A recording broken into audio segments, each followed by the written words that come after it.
Tonight, we're going out for a night of photography in Los Angeles, working on a personal project of mine about purple streetlights. And I'm gonna bring you along for a night of photography on film, which I think is always really interesting. I've been really excited about this personal project, about this weird little topic.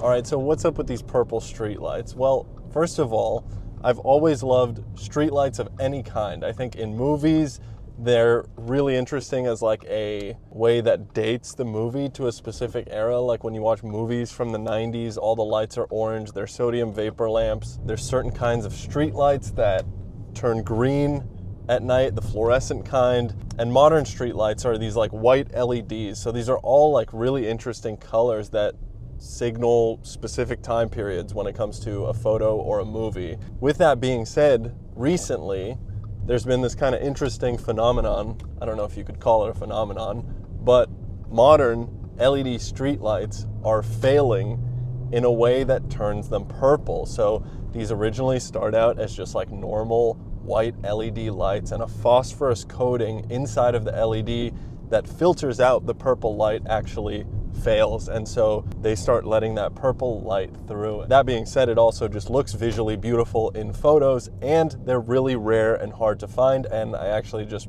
very much enjoy the search for them. It's like a treasure hunt. So today we're going to bring you along. We're going to look for some purple streetlights, photograph them, and just work on this personal project of mine, which is kind of like this side project that slowly turned into my favorite thing I have going with photography right now. So we're pulling up on our first one. Oh, it looks so good. This is actually a double whammy. There's two lights at this spot, so this is gonna be like a playground.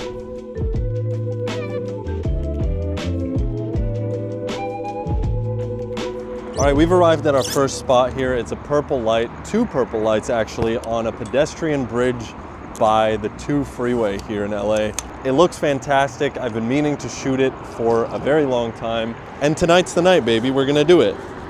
As well as a whole bunch of others that I've had pinned on Google Maps. There's something really nice about being out at night. It's very quiet. When you're not filming a YouTube video especially, it's a nice time to think, reflect, and just be outside taking photos. I'm gonna load up some film here. I'm using Portra 400. I haven't used anything else in probably years, at least not to the same extent. It's great for night photos. It's super versatile, super flexible. This is a pretty simple one to start off with, but it's not that purple. It's kind of at the beginning stages of failing, I think. So it should be a good start because some of them get really intense and it becomes almost overwhelming. But this is kind of a nice calm scene. We'll just kind of see if any cars are coming through because I know that the exposure is going to have to be probably about a minute, I would say. But let's do some light metering here on the phone app. This is called Luma Light Meter. So I'll just pull it up on my phone, set it to F8, and then it'll tell me how long to expose this for. So it looks like about a minute or 50 seconds. I like to be on the side of overexposure. So let's get this one going. We want to make sure that we're getting no cars throughout that minute. Here we go. Sometimes if my shadow's in it, I'll just stand here moving back and forth so that my shadow doesn't become like very pronounced in the photo. But that was great. First shot. Nice, simple purple street light.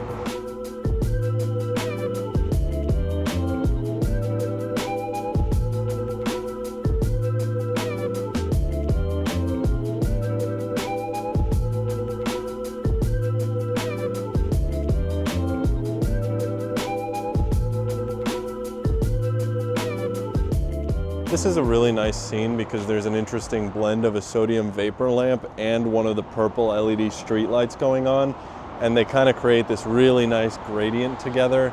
And not to mention just like this spiral walkway that's going on.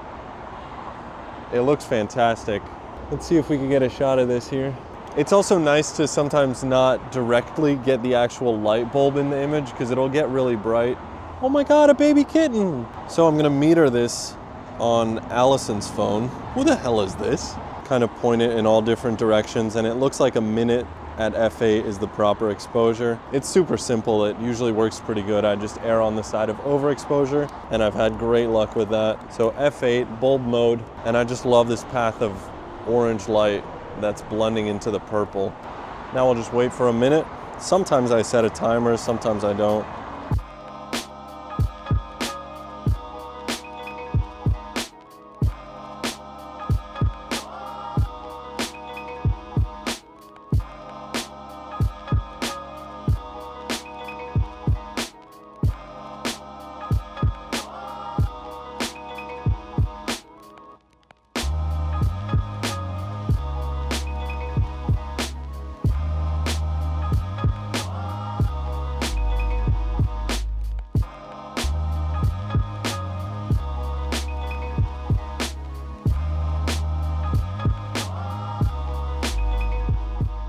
So here the interesting thing is I know that there's not that much more light than the last scene, but it's saying 30 seconds now. I'm definitely going to overexpose this one because these really bright street lights that are in the actual shot are probably making this meter think I need to expose for less time, but I'm going to do this for a minute as well, and I think it'll turn out great.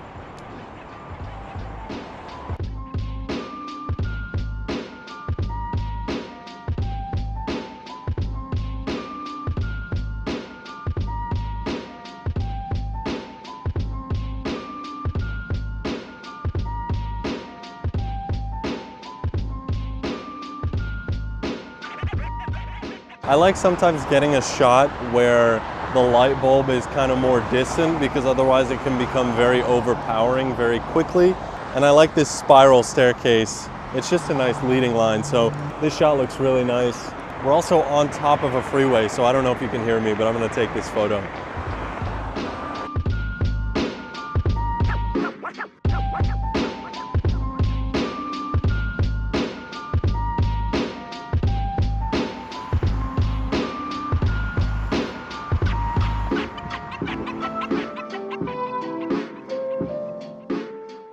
Well, I think that was a pretty successful spot for the first one. Now, to be honest, I had already kind of scoped this one out. I knew it would be good. The rest of the ones we're gonna find in this video are completely random. These are spots that I've had pinned. I've been very grateful to have some people send in spots through Instagram DMs, so a huge shout out to everybody who has kept their eyes peeled for these lights for me, especially in Los Angeles. They're insanely hard to find, but that's also kind of what I like about this project. I think the scarcity of these lights makes it really fun to go out into the city and actually look for them. It feels a little bit like a treasure hunt, and especially when you get a good one, like the ones back there, it's really rewarding. That spot back there actually had 2 streetlights in the same spot, and I think that's quite common because they get replaced around the same time with new lights, so they tend to fail around the same time as well. Anyway, we're on to the next spot, which is a bridge in downtown Los Angeles, and if this one is purple, we could be in for a treat. So let's head over there.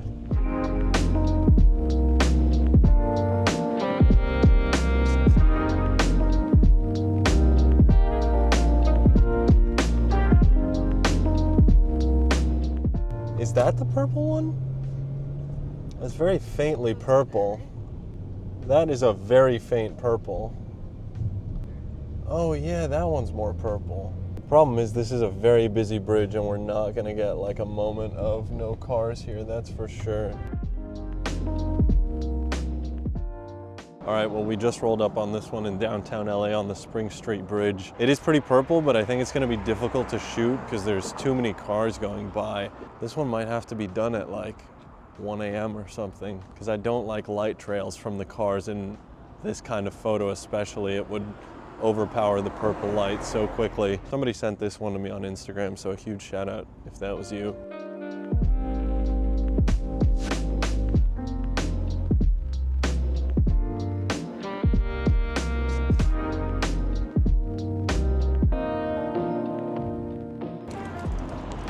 I changed my mind.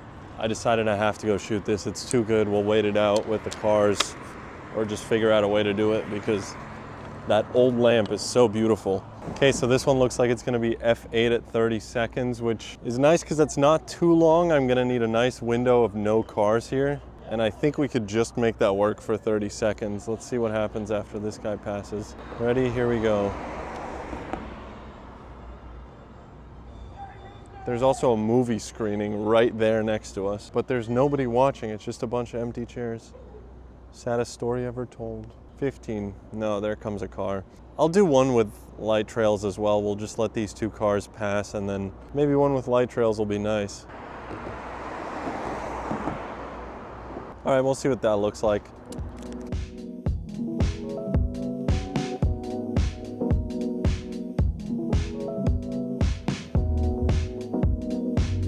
This lamp in particular is just so beautiful because it's this old bridge.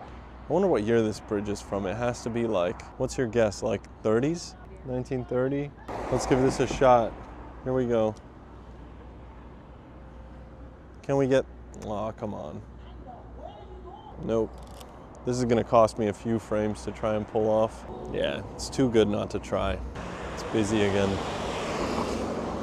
Is this it? Nope. Okay, this bridge is 1927, I guess 1930. Pretty close. Come on, now someone's coming that way. Here we go. I can feel it. Come on. 30 seconds, please, just 30 seconds. This has got to be it. Oh my God, no. I think it's gonna be worth it with no light trails. I think it's gonna be worth it. Here we go. Another 30 seconds. I don't care if it costs me a whole roll. We could watch a movie while we shoot it. What movie is that? Oh no, another car. Screen maxing even while taking photos. Can they put Subway Surfers on there? Here goes one more.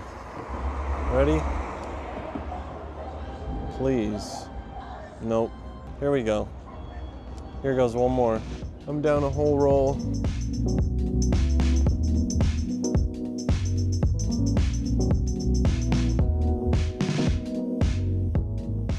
Ooh, that's a good looking one. Actually, is it that interesting? I'm not sure it is.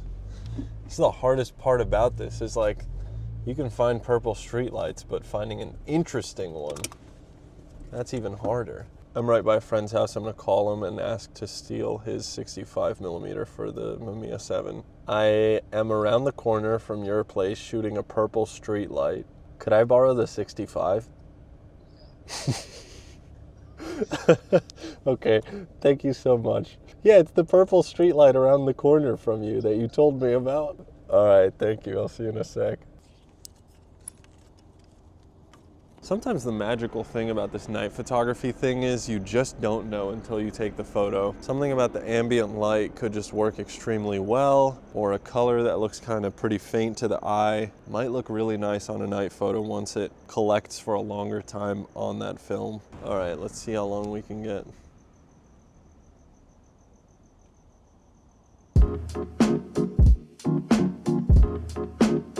In this case, it's kind of nice to look around too and see if anything interesting is being hit by the purple light, since the actual lamppost itself isn't that interesting. Maybe if like a flower or something is being lit nicely, it could be a good photo. But if anything, I think this tree in the purple light is more interesting than the actual purple light. What's up, Jake? Oh, hi, Frida. Hi, Frida. What's up? Yeah, this is why I had to use Allison's phone. Can we get Frida pooping under the purple tree? Frida, poop. I think I need a dog so that while my film is exposing, I have something to pet. That's 30 seconds right there.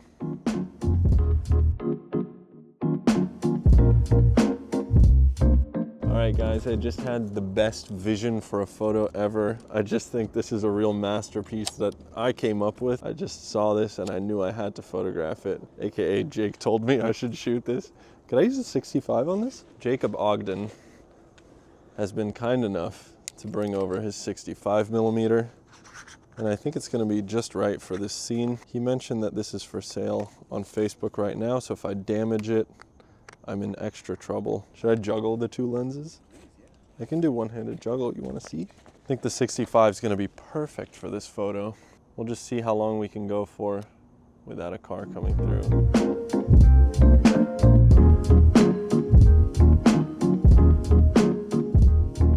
At the last spot, I don't think we got it on video, but I was taking a picture of the window light that was on, and mid-exposure, the light turned off. I don't know if that's because they saw me or what, but the light went off, and I shot half of the photo with the light on, half of it with the light off. I'm keeping my fingers crossed that that will work. That being said, we're pulling up to a spot now that's in a school parking lot. It's a double purple street light, and it's got a beautiful tree sitting right between the two street lights. And then Erwan's right next to it, and we're gonna get food, because Erwan. Oh my God, these are so strong. Look at that. This is nice. That tree right there is gorgeous. Let's go take that picture.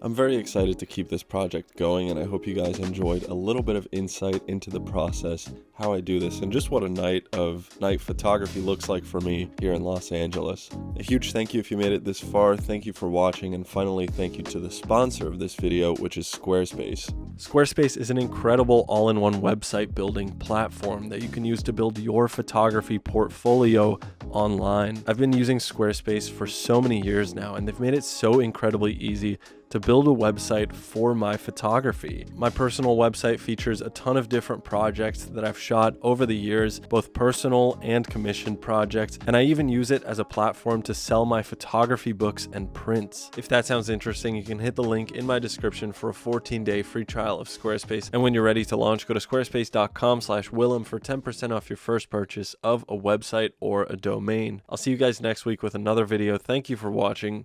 Peace. What up, Mr. Baklava? We haven't seen you in a while.